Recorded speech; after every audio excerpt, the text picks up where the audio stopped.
여러분, 주일날이 하나님 앞에 온전한 관계의 회복을 하는 날이요, 하나님께서 여러분을 통해서 영광 받으시는 복된 날임을 믿으십니까? 그렇습니다. 하나님이 여러분을 보실 때 얼마나 기뻐하실까? 그런데 우리 하나님이 이 세상을 보시면서 그렇게 기뻐하실만 할까? 최근에 우리가 방콕의 홍수 때문에 중보기도 하고 있고요, 터키 지진 때문에도 중보를 하고 있습니다. 우리 조국 서울시장 선거를 보면서 야, 이제는 좀 성숙해진 선거를 좀 하면 참 좋겠다. 왜냐하면 우리 미국도 이제 대선이 내일 모레로 다가오고 있는데 이걸 어쩌면 좋을까. 아무래도 하나님의 마음을 품고 있는 분들은 저절로 기도가 되시겠죠. 우리가 이 정권 정당들을 한번 살펴볼 필요가 있습니다. 한번 정권이 바뀔 때마다 단골 메뉴가 등장하는 게 있는데 뭔지 아십니까? 구호. 개혁입니다. 개혁. 전두환 노태우 정권 때도 그들이 출범하게 된 것이 군부 정권으로 시작을 했지 않습니까? 정통성 문제가 있으니까 우리가 개혁을 하기 위해서 사실은 부대타지만 우리가 이렇게 일어났다, 뭐 이런 말을 했고요. 또 김영삼, 김대중, 노태우 정권으로 넘어가면서도 한결같이 우리는 문민정부다, 아주 고강도 개혁을 추진하겠다, 개혁 드라이브를 추진했습니다. 지금 우리 공화당 부시에서부터 지금 민주당으로 쭉 오바마로 넘어오면서 계속적으로 이런 것들이 우리 화두가 되고 있습니다. 문제는 개혁이 완성이 됐느냐? 정말 보다 살기 좋은 미래가 있는 나라냐? 그렇게 개혁을 부르짖었고 많은 노력이 있었지만 제대로 이루어지지는 않았습니다. 왜 그렇습니까? 이 문제가 사실은 사람에게 있는 것이기 때문에 그렇습니다. 사람의 의식, 사람의 마인드가 바뀌지 않았는데 어떤 제도와 시스템을 바꾼다고 해서 개혁이 완성된 리가 없습니다. 제도나 시스템의 개혁도 너무 중요하지만 사람의 생각, 의식이 개혁이 먼저 되어야 되는 것이죠. 정권이 바뀌면서 개혁 좀 하겠다고 덤벼든 세력들이 어떤 생각을 갖고 있냐면 자기들은 개혁의 주체라는 거예요. 그러니 국민이 바뀌어야 되고 재벌이 바뀌어야 되고 교사가 개혁이 되어야 한다라고 자꾸 주장을 합니다. 결국 자기들은 언제나 정당화되는 거예요. 옳다는 거예요. 보수에 빠지죠. 여러분, 모든 정부에서 개혁이 중단되게 된 결정적인 이유는 뭘까요? 개혁의 주체 세력들이 비리가 생기기 때문입니다. 지금 이명박 정권의 마지막 레임덕이 지금 나타나고 있지 않습니까? 뭐 청와대 비서실이며 뭐 장차관이며 할 것 없이 계속적으로 지금 비리 문제가 불거지고 있는데, 여러분, 개혁은요, 나만 빼고 너만 개혁하겠다라고 하면 그 개혁은 근본적으로 될 수가 없는 겁니다. 사실 나부터 개혁할 때 그 개혁이 성공할 가능성이 있는 거죠. 가정에서, 우리 사회생활에서 나부터 변화되면 가능성이 있습니다. 그것도 꾸준히 장기적으로 해야 가능성이 있다는 것이죠. 왜 오늘 이렇게 개혁에 대한 이야기를 서두에 하느냐? 오늘이 바로 그 유명한 종교개혁주의이기 때문에 그렇습니다. 사실 교회개혁도 마찬가지, 우리 신앙개혁도 마찬가지입니다. 우선 나의 의식, 사람의 의식, 사람의 믿음이 개혁이 되어야 되는 거 아닙니까? 그것도 나부터, 너부터가 아니라 나부터. 남을 개혁하라기보다는 나를 개혁하려는 본을 보일 때 그 개혁이야말로 힘을 얻게 됩니다. 지금부터 493년 전에요, 마틴 루터가 종교개혁을 시작을 했습니다. 그때 이 종교개혁자들이 딱 주장하는 한 가지 단어가 있었습니다. 그것이 뭐냐면 솔라, 오직이라는 단어를 썼습니다. 오직 성경으로, 오직 믿음으로, 오직 은혜로, 그리고 오직 하나님께 영광이 되도록. 이것이 이제 종교개혁에서 주장하는 그런 내용이었습니다. 이 종교개혁자 마틴 루터가요, 더 이상 로마 천주교의 분패를 참을 수가 없었던 거죠. 그 대표적 사례가 면죄부 판례였습니다. 교황 레오 10세가 로마의 그 성 베드로 성당을 증축하던 중에 재정적으로 어려움을 겪었거든요. 그때 어느 사진인지 기발한 착상을 한 거예요. 바로 면죄부를 사면 연옥의 고통에서 면제된다. 이걸 가리킨 거예요. 성경에 나오지도 않는 연옥을 말하면서 이 연옥에 있는 사람들을 위해서, 그러니까 너희들보다 먼저 간 조상들을 위해서 면죄부를 사면 그들이 제사함 받고 저 천국으로 갈 수 있다. 가리킨 거죠. 많은 사람이 이것을 믿고 면죄부를 샀습니다. 독일에서는요, 해첼이라는 사제가 파송을 받아가지고 면죄부 판매 앞에 아주 그냥 앞장을 서서 일을 했습니다. 그런데 실상 여기서는 면죄부를 판매한 액수의 절반 정도가 알베르토라는 신부의 그 모인추 대주교직을 사는 거기에 다 빚을 갚고 거기에 돈을 다 써버린 거예요. 그래서 루터가 더 이상 이 부패를 볼 수가 없었습니다. 그런데 이 루터가 참 잘한 것이 있어요. 뭐냐면 정치적인 방법을 쓰지 않았습니다. 정치적인 구호를 외치지 않았습니다. 철저히 성경적이고 하나님 중심적인 방법을 사용한 거죠. 그래서 1517년에 자기가 설교하던 교회와 가르치던 학생들을 중심으로 해서 성경에 기초한 95가지의 반박문을 대자보를 걸었습니다. 바로 오늘이 그 종교개혁주일인데요. 자, 오직 성경, 오직 믿음, 오직 은혜, 오직 하나님께 영광. 이 내용을 가지고 오늘 시편 116편을 한번 접근해 보겠습니다.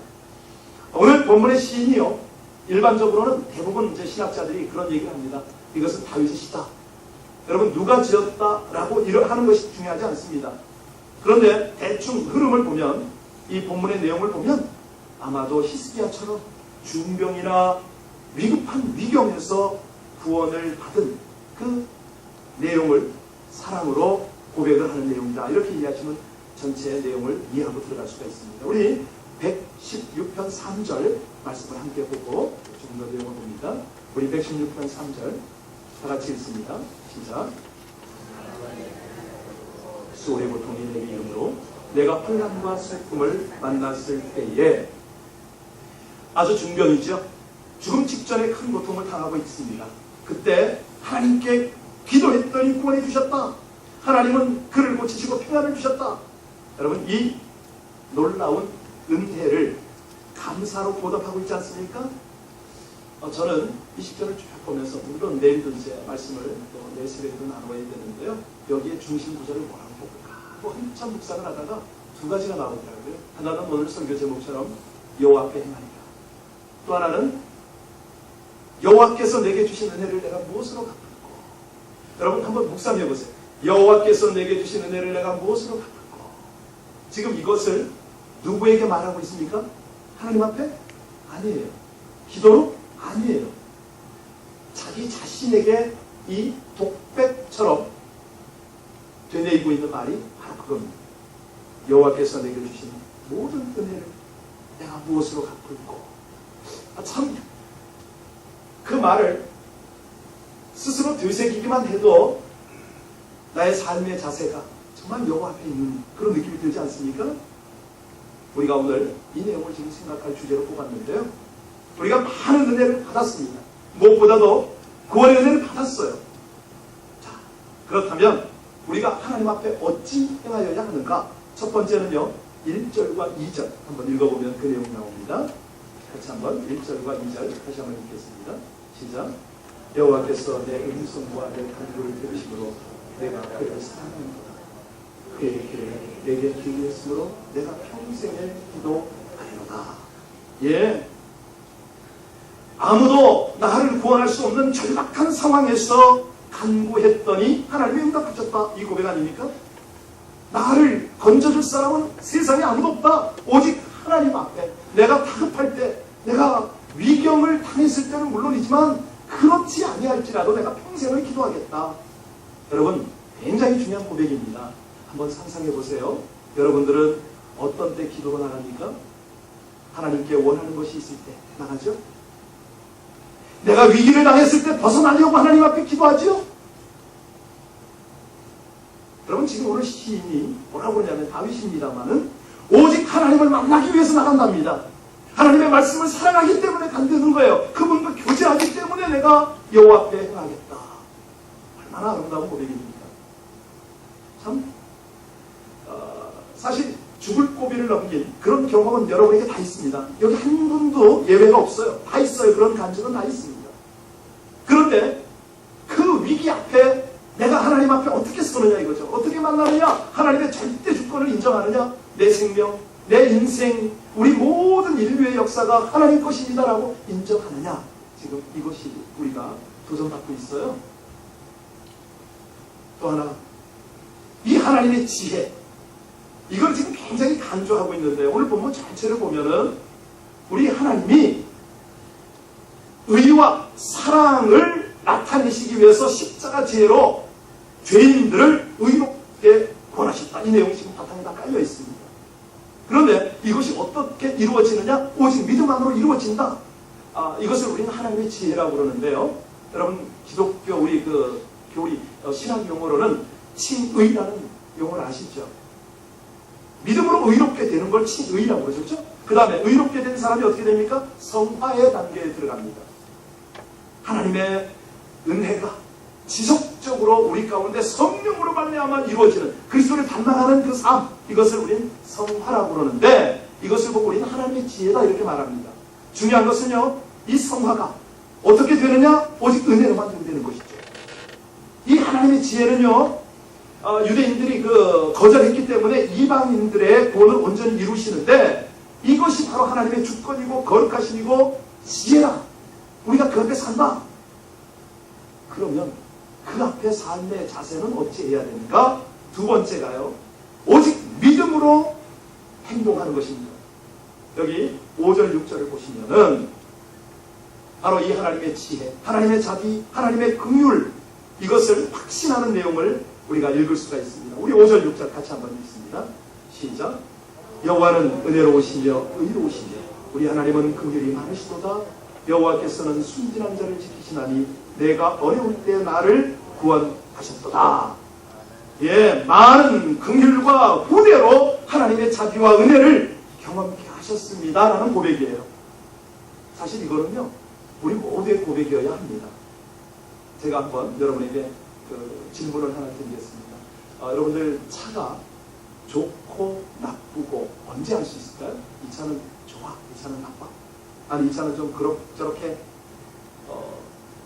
제 차는 아니지만 우리 모두가 다 같이 이렇게 미국에 살다 보면 벤츠나 BMW 다 탈 수가 있지 않습니까?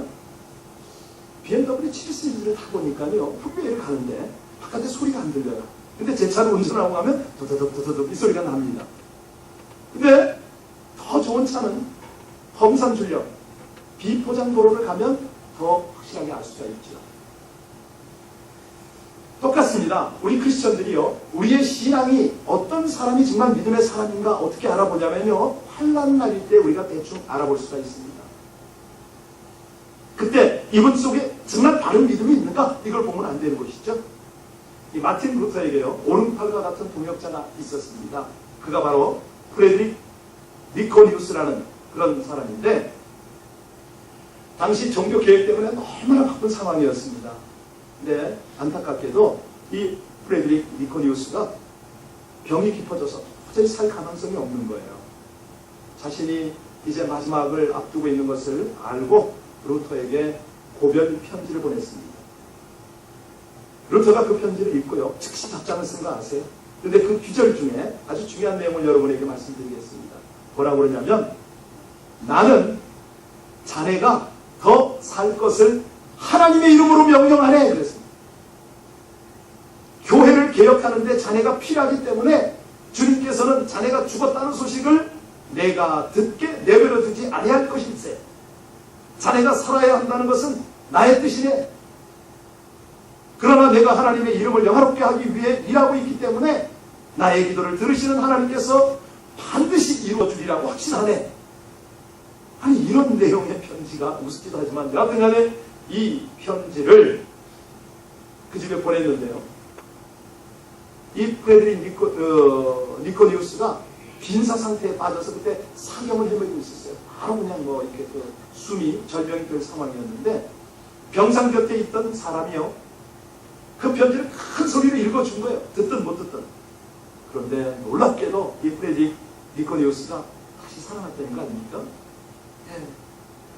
여러분, 그가 다시 깨어나서 6년간이나 마틴 루터하고 주님의 일을 한 다음에 죽었습니다. 뭘 말합니까?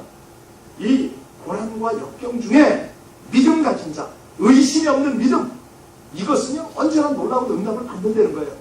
하나님께서는요 언제나 믿음 가진 자를 쓰세요. 여호와 앞에 믿음 가지고 행하시는 저와 여러분들 되시길 주의 이름으로 축원드립니다. 여러분, 사이비 신자의 특징이 뭔지 아세요? 이런 사이비 신자는요 한번 폭풍우가 불어닥치면, 아니 모든 것이 제 뜻대로 되지 않으면, 고난과 불행이 엄습하기만 하면 덧없이 흔들립니다. 평소에는 그렇게 찬송을 부르고 간증을 하던 입이 독먹은 정말 독을 뿜는 분노와 불평과 저주가 튀어나오고, 그렇게 천국을 꿈꾸던 마음이 낙담해서 어둠에 완전히 삼킴을 당하고 하나님이 나를 버렸다는 거예요. 슬퍼하고 원망하죠.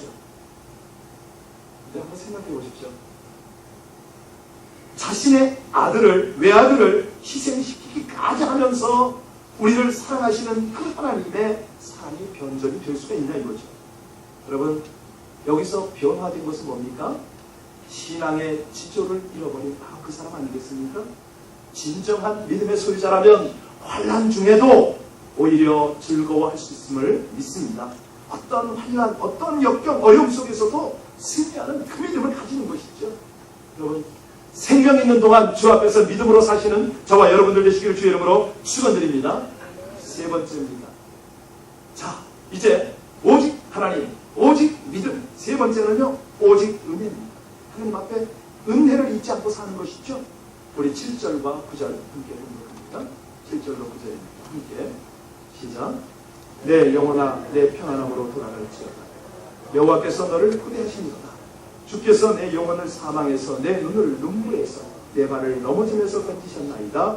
내가 생명이 있는 땅에서 여호와 앞에, 여호와 앞에 어떻게 한다고요? 이것이 오늘 설교 제목이었는데 여기 아주 중요한 내용들이 몇 구절 나옵니다. 내 영혼을 사망에서 구원하셨고 내 눈을 눈물에서 내 발을 넘어짐에서 건지셨다. 그리고 자기 영혼을 뭐라고 부탁하죠? 내 안식으로 돌아가라. 여러분, 이 안식, 메누힘, 이것은요 세상에서 누릴 수 있는 것 아닙니다. 하나님 안에서만 누릴 수 있고 그 하나님 안에서 완전하고 충분한 휴식을 얻는 것을 의미하지요. 그 문학가 얘기를 좀 여러분과 나누고 싶은데요. 문학가 오스카 와일드의 그 우회적 단편 소설이 하나 있어요. 거기 보면 예수님께서 과거에 당신에게 은총을 받은 몇몇 사람들을 만나는 이야기를 우회적으로 우리에게 도전하고 있습니다. 처음에 예수님이 한 술주정꾼을 만났어요. 거의 뭐 폐인 같은 그런 청년이었죠. 예수님께서 묻습니다. 여보시오 청년, 왜 이런 생활을 하고 있습니까? 그랬더니 청년이 뭐라고 대답하냐면, 과거에 나는 절름발이었는데 당신이 나를 일으켜서 걷게 한 거 아닙니까? 그런데 걸어다닌들 뭘 먹고 살 수 있을지 이것이 분명치 않습니다. 직업을 구해보려고 그렇게 애를 썼는데 뭐 신통한 건 없어서 지금은 앉아서 구걸할 때보다 더 형편이 어렵게 됐다. 이 말을 했어요. 다음은 예수님이 남자들에게 희롱당하고 있는 한 장면을 만났습니다. 예수님께서 여인에게 어째서 이런 생활을 하고 있느냐고 물었어요. 그랬더니 여인이 뭐라고 그랬는지 아세요? 아니 당신이 나를 창녀에서 건져낸 새 사람 만들어줬을 때는 너무 기뻤는데 근데 막상 손 씻고 보니까 행복하기는커녕 고독해서 살 수가 없어. 그래서 다시 창녀 생활을 시작했어. 그 후에 예수님은요 이웃과 막 피 터지게 싸우고 있는 한 불량자를 만났습니다. 예수님이 청년에게 어째서 이런 생활을 하느냐고 물은 거죠. 그때 이 불량 청년이 말합니다. 아예 나는 원래 소경이었는데 당신이 내 눈을 보게 해준 거 아니요. 처음에 눈 뜨고 세상 보았을 때는 너무 기뻤는데 차츰 세상 속에 있노라니 온통 신경질 나는 것밖에 안 보입니다. 그래서 결국 신경질 부리고 화풀이하고 치고받는 생활하게 된 거예요. 여러분 참 우리에게 시사할 바가 많지 않습니까? 이 은혜를 잊지 않는 것, 하나님 앞에 은혜를 생각하며 사는 것, 그것은요 내 영혼을 깨우치지 않으면 안 됩니다. 내가 개혁이 되어야 되는 거죠. 여기 가만히 보세요. 우리가 작은 은혜를 기억해야 되는데 작은 은혜는커녕 큰 은혜까지 다 잊어버리고 있습니다. 여러분 얼른 생각하면 작은 은혜 쉽게 잊어버릴 수 있을는지 몰라도 큰 은혜야 우리 조금 잊어버릴 수 있겠나 그런 생각하는데요. 그렇지 않습니다. 여러분 큰 은혜일수록 쉽게 잃어버리는 거 아세요? 사무엘하 9장 8절에 보면 이런 내용이 나옵니다. 저가 절하여 가로되 이 종이 무엇이 반데 왕께서 죽은 개 같은 나를 돌아보시나이까 하는 말씀이 나옵니다. 어떤 배경 누가 했는지 아시죠? 예, 바로 다윗 앞에 부름을 당한 무미보셋이 한 고백이죠. 무미보셋이 누굽니까? 요나단의 아들입니다. 사울의 손자입니다. 요나단과 다윗은 친구 사이 아닙니까? 그런데 다윗과 사울은 원수지간이죠. 사울 왕가가 다 멸하고 나서 다윗이 이 요나단의 자손을 찾습니다. 그래서 간신히 젊은발이 무비보셋이 살아있다 소리를 듣고 그를 내 앞에 불러오라 했더니 무비보셋이 온 몸을 사시나무 떨듯이 떨고요. 예, 사울 집안이 전몰당하고 자신만 살아남은 터인데 다윗이 부를 때에 이제 자기를 죽이는 줄로만 알고 왕 앞에 선 거예요. 그런데 천만 뜻밖에도 다윗이 어찌했습니까? 너는 왕의 상에서 함께 먹고 지내자 라는 특별 우대를 받습니다. 그런데 그 고마움을 어떻게 표현할 길이 없는 거예요. 그래서 뭐라고 그럽니까? 저가 절하여 가로되 이 종이 무엇이 반데 왕께서 죽은 개 같은 나를 돌아보시나이까 이 말씀입니다. 여러분 고마움으로 감사하자고 들면 어찌 무미보셋뿐이겠습니까? 죽은 개 같은 우리 아닙니까? 저는 그래요. 저는 하나님 앞에 죄인이라서 죄인 중에 괴수라서 저를 구원해 주신 하나님의 은혜는 말로 형용할 수가 없습니다. 표현이 안 돼요. 하나님 제가 이걸 말로 어떻게 표현하겠습니까? 글로 어떻게 묘사를 하겠습니까? 어제도 뭐 그냥 이거 설교를 좀 어떻게 좀 해보려고 하는데 도저히 안 나와요. 표현할 길이 없어요. 이런 예화를 한번 들어볼까요? 아무도 없는 전등의 스위치가 어디 있는지도 알지 못하는 깜깜한 방에 저와 여러분이 들어갔다고 한번 생각해 보시고요. 그때 그 방 안에 누가 조그만 촛불을 켜주면 그분에게 감사하지 않겠습니까? 감사하시겠습니까? 그런데 하나님이 날마다 우리에게 밝은 태양빛을 공짜로 주셨어요. 감사하십니까? 정말 기도 안 차요. 여러분, 아니 이 캘리포니아의 맑고 신선한 공기를 날마다 돈도 안 받고 이렇게 풍성하게 주세요. 여러분 얼마나 감사하세요? 한없이 끝없이 주시는데 그렇습니다. 이 큰 은혜를 그렇게 쉽게 잃어버린다니까요. 여러분 우리가 죽을 수밖에 없는 죄인이 정말 죄사함 받고 구원 얻었습니다. 그런데 이 십자가 은혜를 너무 쉽게 잃어버리는 거예요. 여러분 여호와 앞에 은혜를 잊지 않고 살아가는 저와 여러분들 되시기를 주의 이름으로 간절히 축원드립니다. 네. 사실 우리가 하나님께 받은 은혜가 얼마나 큽니까? 창녀가 구원받은 것, 소경이 눈뜨게 된 것 이상으로 큰 은혜를 받았는데 이 은혜에 내가 어찌하면 보답할꼬? 이런 신앙생활을 할 때 하나님이 얼마나 기뻐하시겠어요? 여러분 많은 사람들이요 구원받고 은혜받고도 감사할 줄 모르는 예전의 삶을 산다는 거예요. 종교 개혁이 다른 데 필요한 게 아니고 내 안에 필요한 거라는 것이죠. 그 은혜에 보답될 수 있는 새로운 생활, 은혜를 잊지 않는 생활, 이 생활이야말로 하나님께 영광이 될 줄로 믿습니다. 마지막 네 번째입니다.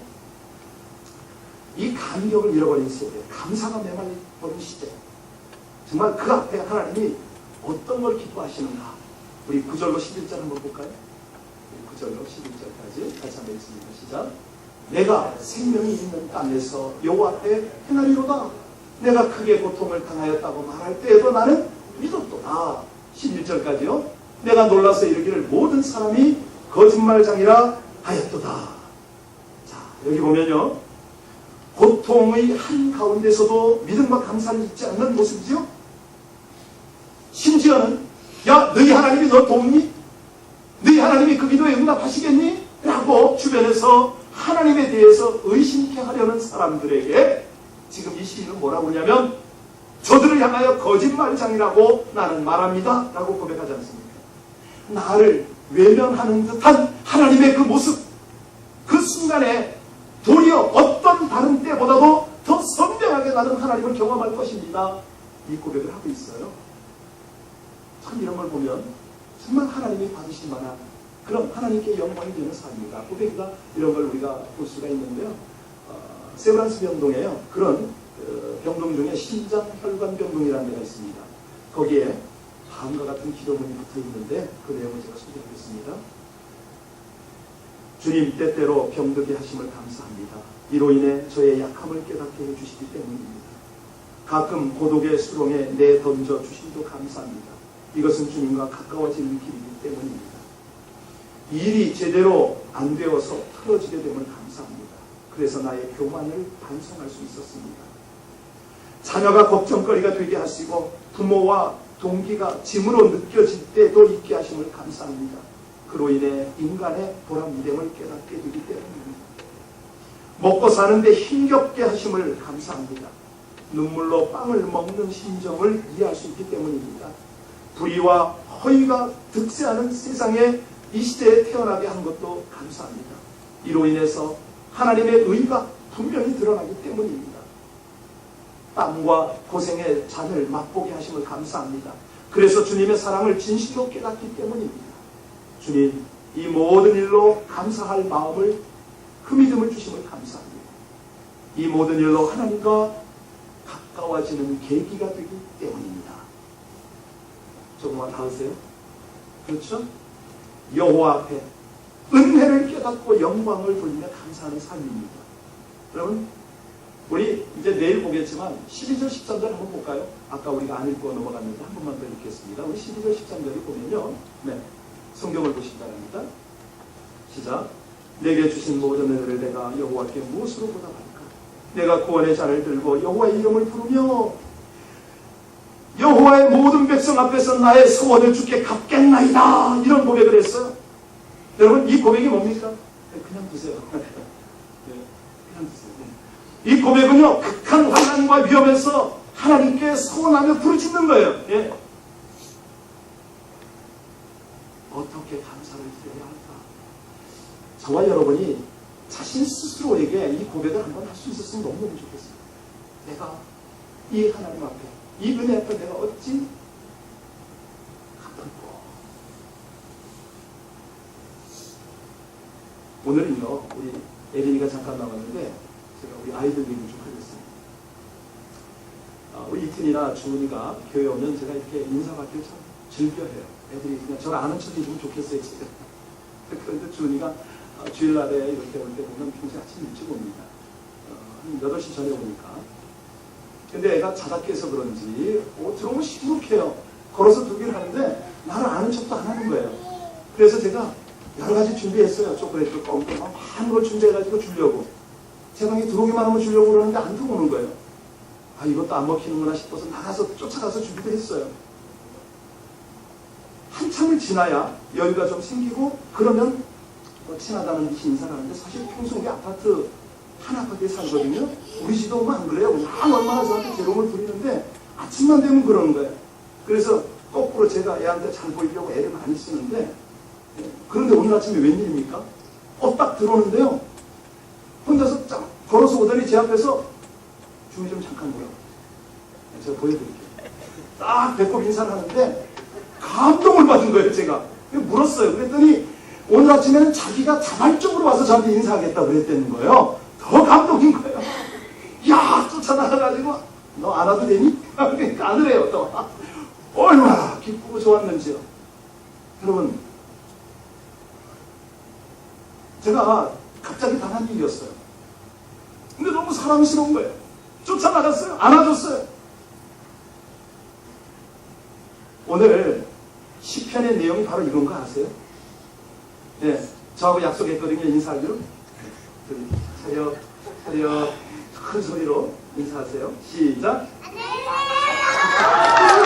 이렇게 했어요. 이렇게 하세요. 잘했어요. 한 번 더 하고 들어가세요. 드리고요.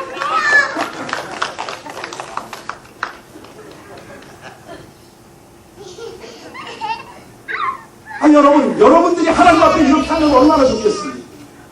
남의 얘기 아니잖아요. 하나님, 주님 앞에 왔어요. 오늘 시편의 내용이 바로 이거 아닙니까? 1절, 2절을 가만히 보면 하나님 앞에 제가 평생을 기도하겠습니다. 하나님이 내 음성을 그렇게 즐겨하십니까? 하나님의 사랑을 제가 기도로 고백하겠습니다.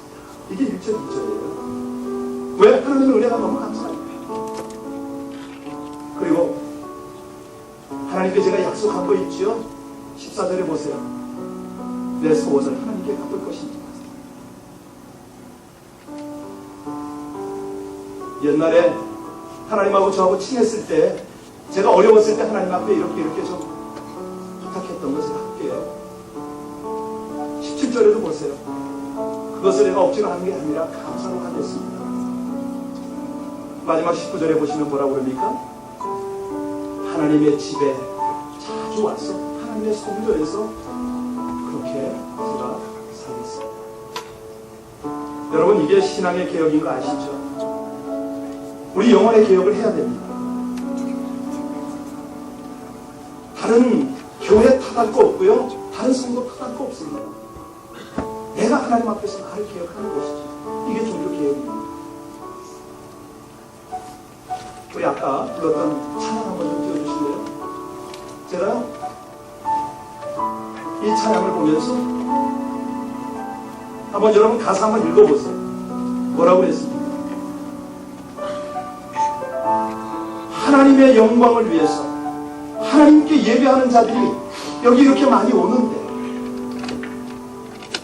다른 예배자를 찾을 수 없어서 주님이 슬퍼하시는 거 아세요?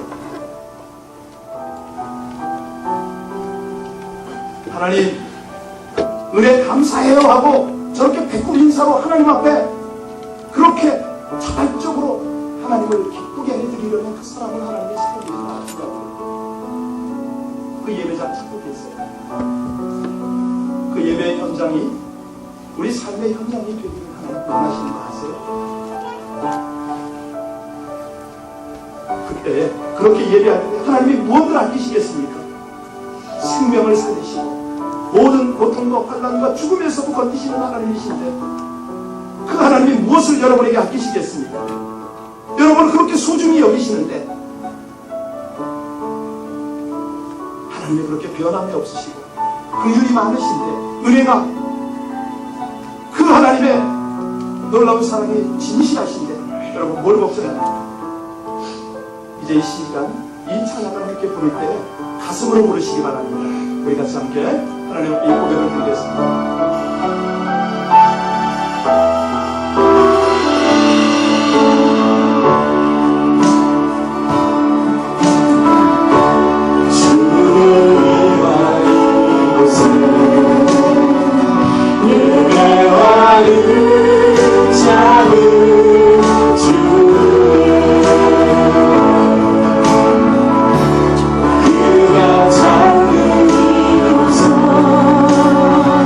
주님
생각하면서 함께 기도할 것입니다.